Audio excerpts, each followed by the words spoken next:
Hello, we are live. Hey, hey, hey, you guys. Natasha here from Lovely You Blog, here as always to inspire you to do life better. I'm so happy to be joining you again this week for another edition or round of doing life better. I've been bringing on experts in their area of expertise to kind of share with everyone on ways to do life better during this season because this is, as everyone has been saying, an unprecedented season. And so I'm just here wanting to bring on people that I feel are expert in their field and have a wealth of knowledge to be able to help you guys do life better during this season. So I'm so excited to have Vernita Clark with us today. Hey, Vernita. Hey, Natasha. So I'm so excited for you to have you here and for you to join us today and just kind of sharing with us on how to do life better in this area that we're going to be talking about. And we're going to be talking about a little bit of holistic health, a little bit of health coaching, um, green type living. Y'all know I'm about green living. So I'm excited to get into this with you on today. So I wanted to just share a quick piece of her bio with you guys before we jump in and get started. So Vernita Clark is a health coach, a certified health coach, I may add, the founder of Holistic Hormonal, a program that helps women living with fibroids manage menstrual pain and balance their hormones naturally. So that's like when I said brief, that was really brief because we're going to get into it a little bit more as we talk and chat today. And so, first, I really would like for you to share what does a certified health coach mean? Like, what is that? I know we chatted a little bit before, Right. just kind of talking about like some people don't know what it is and what it really means. So, just share with us what a certified health coach really is. Right. Yeah, I did not know what that was before either. But a lot of times people will consult a dietitian or nutritionist or even a physician to help them with their health. And a lot of times those people in that field of expertise a lot of time will give you advice. But the difference between them and a health coach is that we are active supporters and listeners and also accountability coaches. So how it works for me if I'm working with my clients is that we um, will assess a client's overall well-being, and then we will together come up with recommendations to help empower women to make modifications in their life to achieve their goals. And what's great about health coaches is that, we all know that we want to eat better and we want to exercise. But a lot of times, if it was that easy, then all of us would lose weight and achieve our goals. So, what's great about a health coach, similar maybe to a life coach, is that we look at non food forms of nourishment. Because a lot of times, everything entails our health and well being, be it sleep, home environment, your career, your relationships. So we look at all of that together, and particularly in my field, with how all of that affects your hormones and all of your health. So basically, I'm like a cheerleader, like a life, a little coach. Yes. Yeah. So I love that. And just, I would love for you to share because you explained well what a certified health coach is, because it is easy, like you said, for us to kind of go somewhere, go to our regular doctor or go somewhere and they give us some advice. But Right. it's good that we would be able to reach out to someone, to reach out to you as a health coach to get more of that personal one-on-one, to give us a path forward on how we can deal with some things that we're dealing with, and as we will kind of discuss, naturally or Right.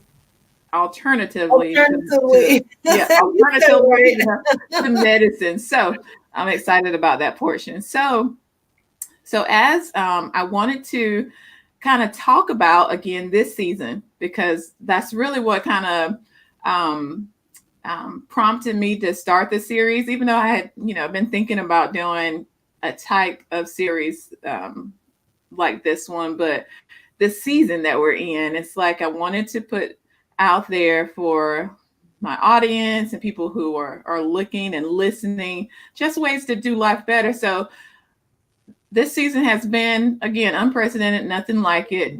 Just a crazy season, starting with the pandemic, starting with shutdown, starting with shelter in place, all these things, racial injustice, Yeah. unrest. That's Mhm. stuff on top of stuff on top of stuff. Yes. So, how have you been dealing with everything, or what has how has life changed for you because of the pandemic or during this time? Yeah. Well, crazy enough, I actually ended up contracting COVID. And Wow. I don't know why I'm smiling when I'm saying that because it was not pleasant. Yeah. But I contracted it back in June. Um, and, I work in a hospital and contracted it, through a patient, Wow. and was out of work. And although um, I don't want to ever make light of it, because it is right now just affecting and killing so many people. Right. I think I can um, testify to really focusing on my health and being generally active overall, and that's allowed me to recover fairly quickly. Hmm. Um, Granted, I felt quote unquote like death, but Right. I Wow. think resting, just listening to my body. I slept for days on end and staying hydrated because basically, it is a type of flu. So I treated myself like I had a flu. And so there's no amount of medicine that they can give you when you have the flu. So your body just basically has to fight it on its own. So Hmm. I'm blessed, totally blessed to have, been able to recover at home. Hmm. But it's a stressful time. And then, being isolated, even while I was recovering, Hmm. they say you have to self quarantine for 2 weeks. 10 days into it, I was like, I got to get out of the house. And I think even if you have COVID or not, I think that is one part of this new norm now that's affected so many people. You feel isolated, Hmm. and Yeah. can I go outside? Can I go anywhere? So I think whether you have COVID or not, that's a big issue a lot of people are dealing with. Yeah. Yeah, I know we spoke a little bit earlier and you mentioned that to him. I was like, oh my goodness. Like I Right. just can't believe, um, you know, that you were obviously directly affected by this and Yeah. you had to deal with it. And you said for several weeks. Yeah, they say that it takes about 14 days. For me, I was out of work for almost 25 days. And then you still feel quite tired afterwards. But Mhm. yeah, you need Yeah, to, self quarantine for at least 2 weeks. yeah, yeah. Yeah. Well, like you said, blessed. I'm so thankful that you're Indeed. doing well. You look well, you sound well. So praise God. You look well and you're doing well. So I'm so Yeah. thankful that you're doing well because wow, Yeah. what an experience. Um, so kind of shifting into, so we know that you're a certified health coach. I would love for you to kind of give us a little bit of that background of what made you get into. I know you said you work in the healthcare field, but Right. what is some of your personal story that led you to what you're doing now with being the certified health coach and going into a little bit into women's health? Right. The particular reason that I was, I work night shift and I enjoy my job, but I always wanted to um, be in the health field. But I know that it encompasses more than just, being a nurse. A lot of times when you work at a hospital, that puts its focus on helping people that are sick.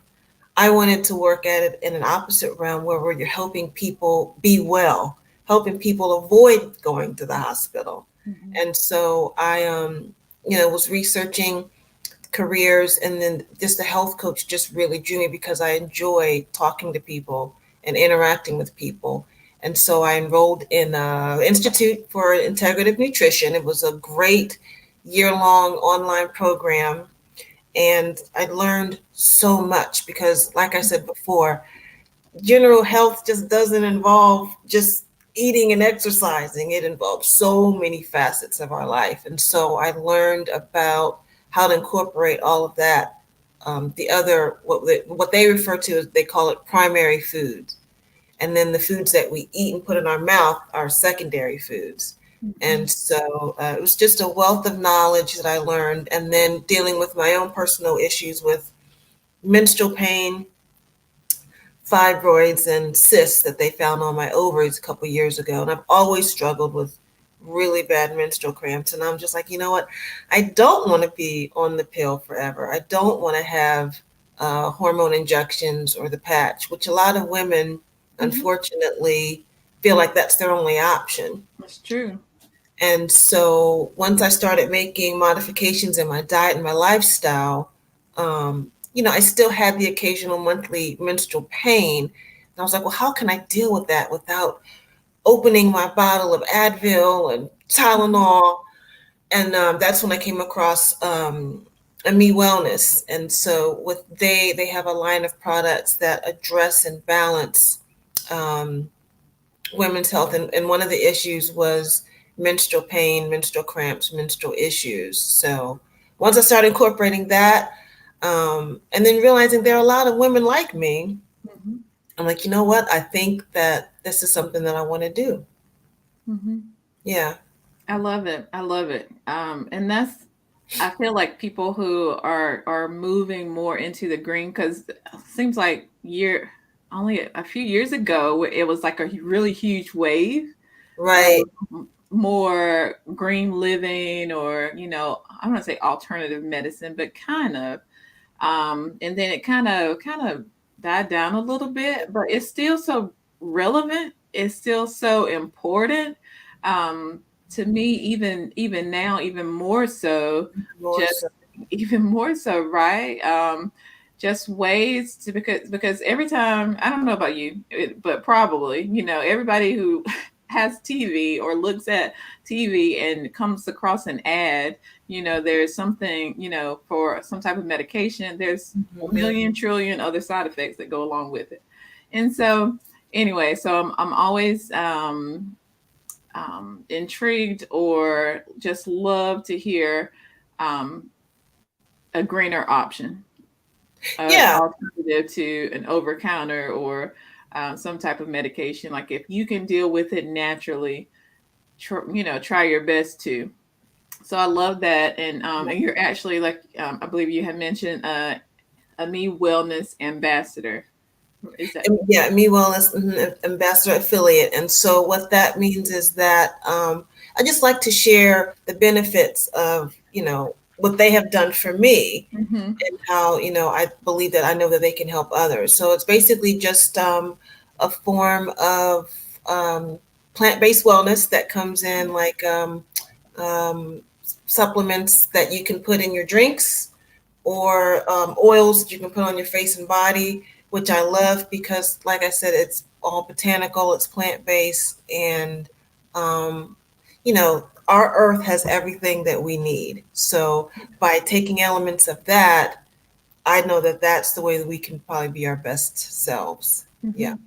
Absolutely. I am again just such an advocate and pro um I don't say pro oils, but kind of. I love Yeah. essential oils. Yeah. And as a small testament, I mean, I know before, I guess maybe 5 years now, but so prior 5 years ago, like when allergy season came through, like Mm-hmm. all the kids, like we had to keep every type of sinus type medication in the Medicine. cabinet. But then I got into aromatherapy, did a year certification in it for my family. Wow. and we haven't used any type of medication since in over 5 years. Isn't that amazing? It is amazing, and Yeah. it's not a joke. It's weird, Right. but it's for real.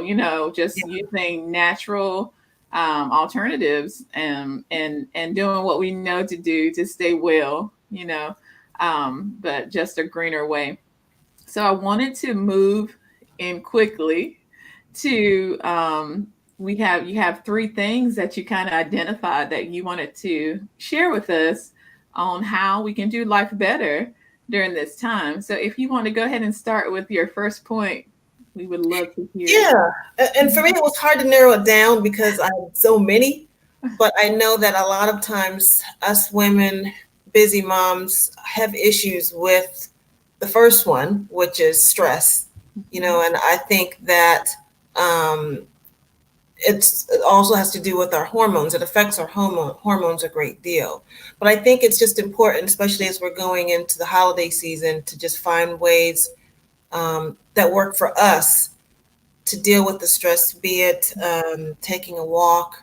A lot of times it comes in a form of self care, but Yeah. just journaling, meditation, yoga. And it doesn't need to take a bulk of your day. It can either be at the beginning, in the afternoon, after work, or right before going to bed. But that is a huge uh, issue with hormone balance, is that achieving and finding ways to relieve stress.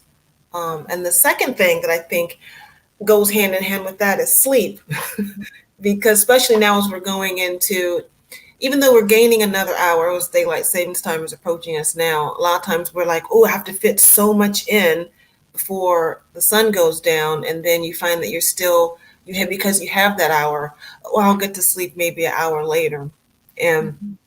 that also affects our hormones. Right. And so sleep is our body's way of restoring itself and allowing our hormones to align and rebalance. And what I like to do is what I refer to as called sleep hygiene, where just like when we wake up in the morning, we wash our face, we brush our teeth, we can apply those same things that we do right before Mhm. bed. Kind And of so routine. a routine, exactly, and establishing a routine, even if that means starting that routine to set your alarm clock to say, okay, now it's time to start getting ready for bed, and Hmm. turning off your phone.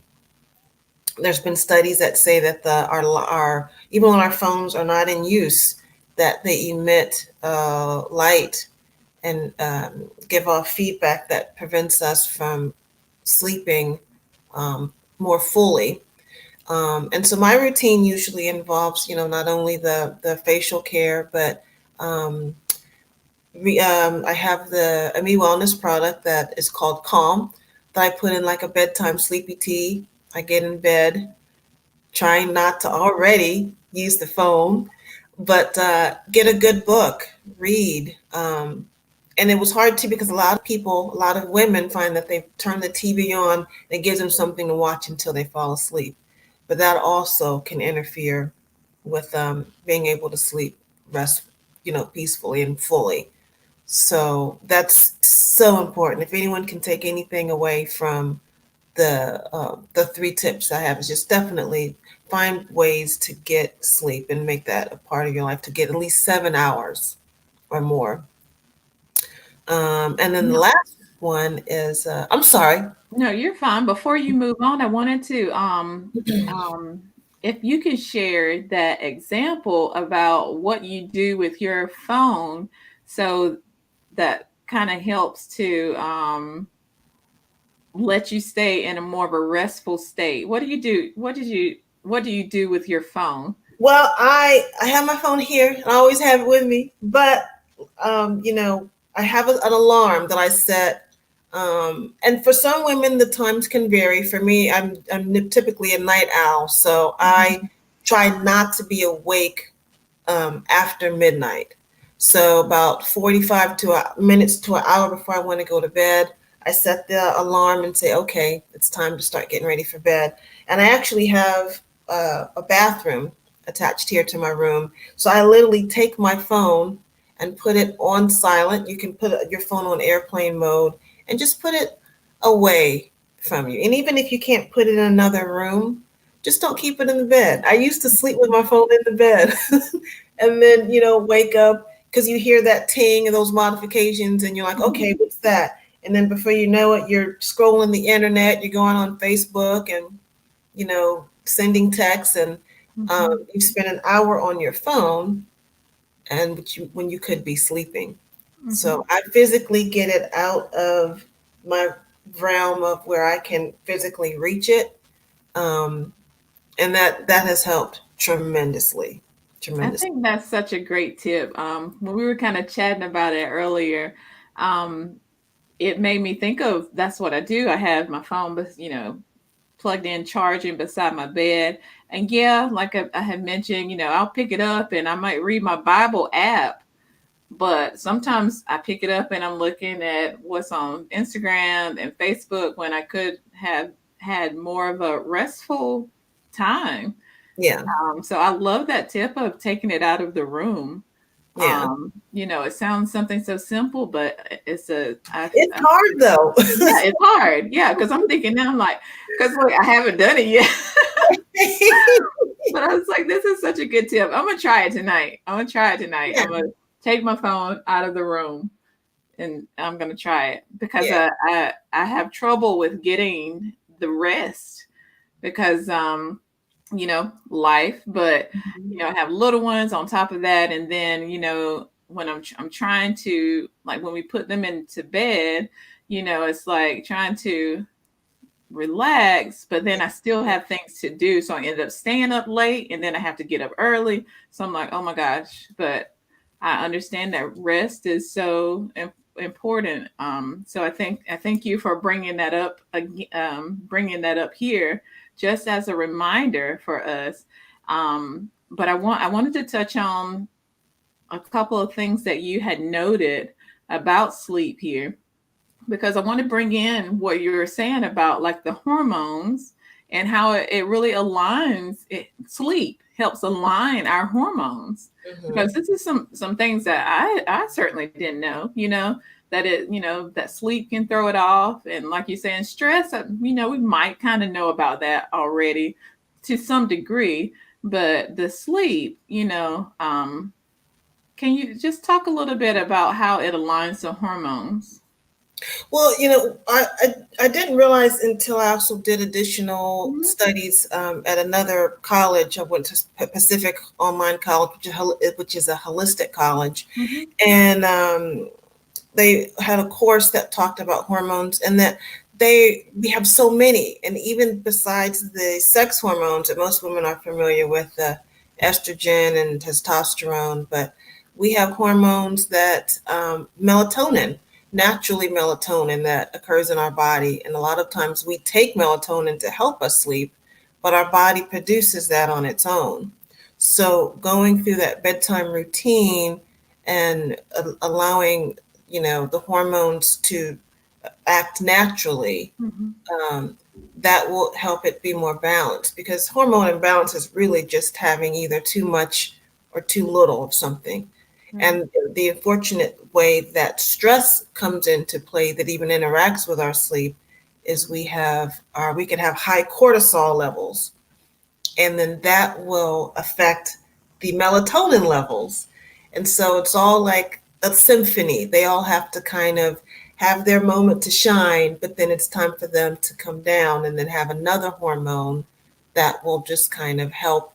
Mhm. They all communicate together. So when one is being featured, then the other one kind of lays low, Mhm. and then the other one kind of steps into play. So melatonin is important, and there are other hormones, and of course, you have even a hunger hormone. That's why we eat dinner at a certain time of the day, and that's also why I try not to eat too close to bedtime, because Mm. that can interfere with your sleep as well. So Yeah. hormones are everything. Yes. It's so true. My goodness. So Yeah. finding ways. So the first tip was finding ways to reduce stress, of course, and then sleep. And then what's your third point to share?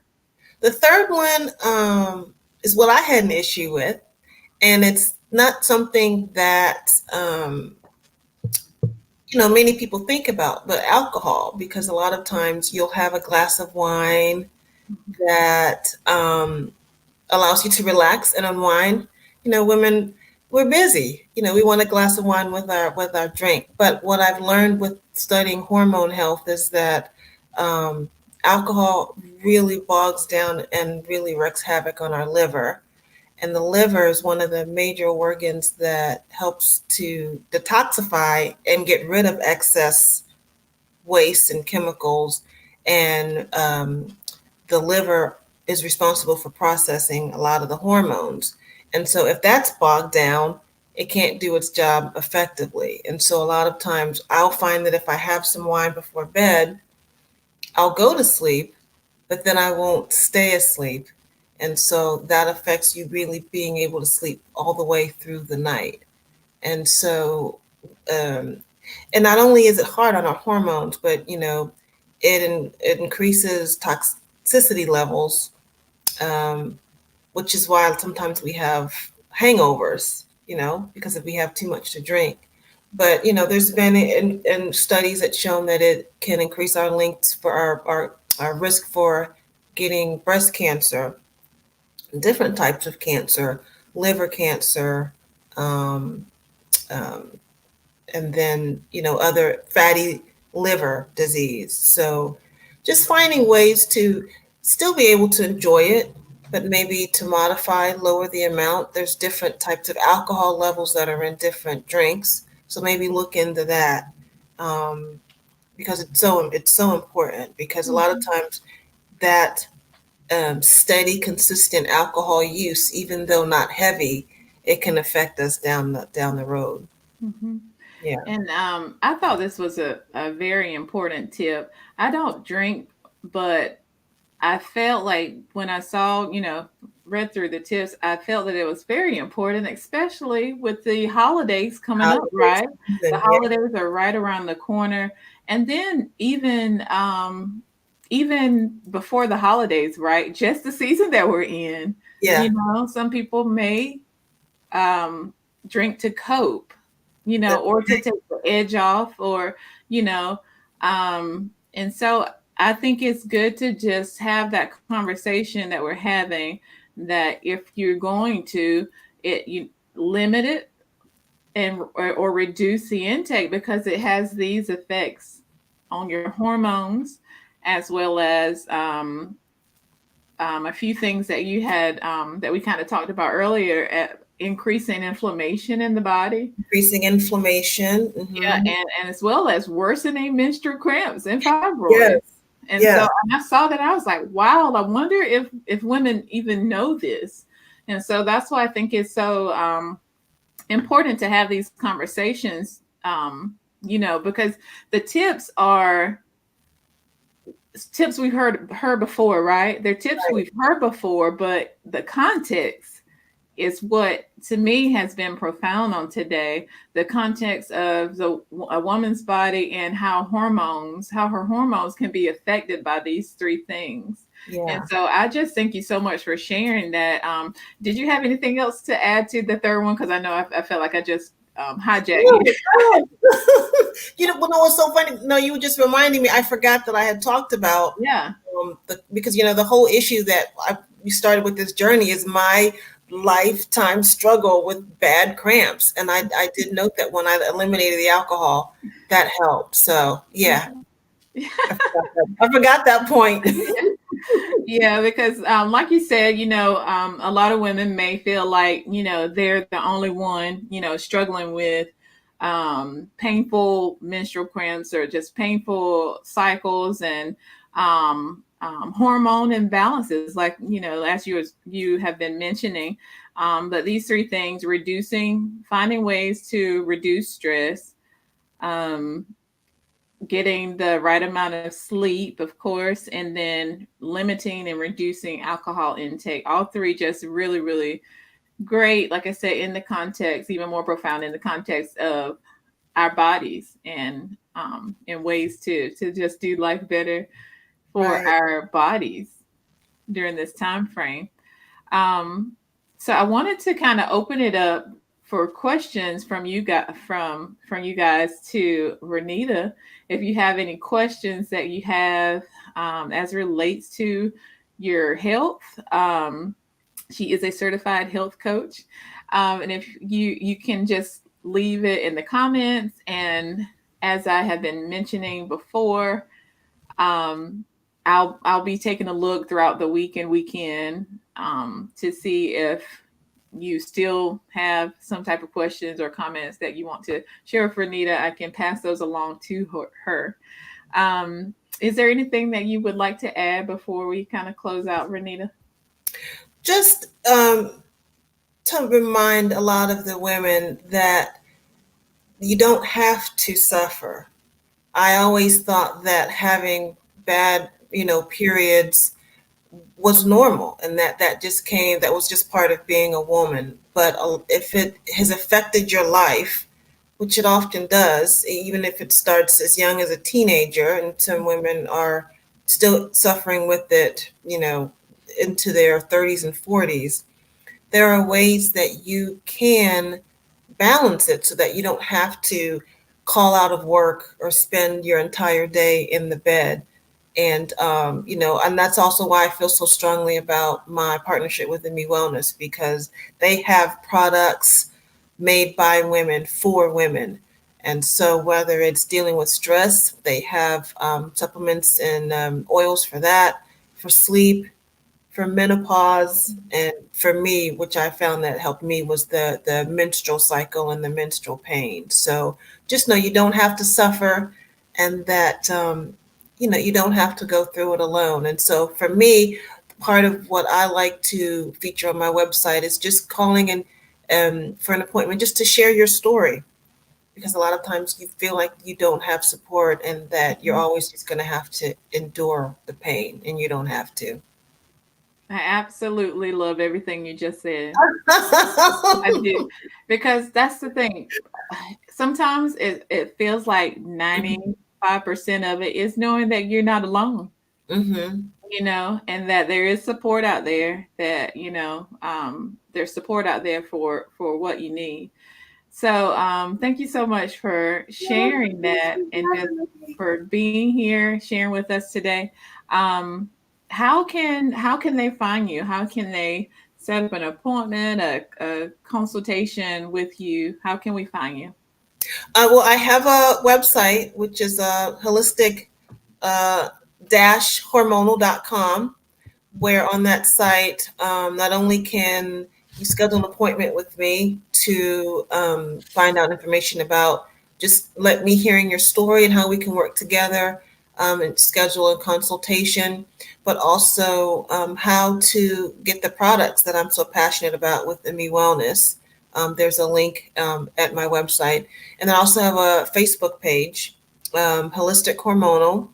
And then working on the Instagram page. I have a personal Instagram page, but there's so much social media now. So I'm basically just focusing on the website and then the Facebook page. And then also on the website, there's a phone number where if you don't want to provide your email address, you can call and we can set up an appointment for you that way.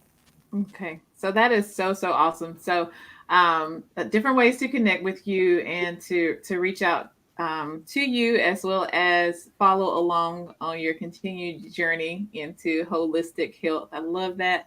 As well as I love the just your partnership with the Me Wellness, the plant-based company. Also love that, because I'm, like I said, just into the green, and not for right now, but for lifelong, because I feel like that's where we need to be at. That's my Exactly. personal convictions on that. And so what I'm going to do, ask Vernita, I'll get her information, so I can just add it into the comment section, so it'll be easy for you to just click and find her. And so I'll do that once we hop off. I just want to thank you guys again for joining in on today. And for those who are watching the replay, hello, thank you Yes. for for watching us, Thank guys, you. and for being here. And so I pray that you guys have that your day, the rest of your day goes well. even on through the weekend. And I will see you next time. All right. Thanks again, Vernita. You're welcome. Thanks, Natasha. Okay.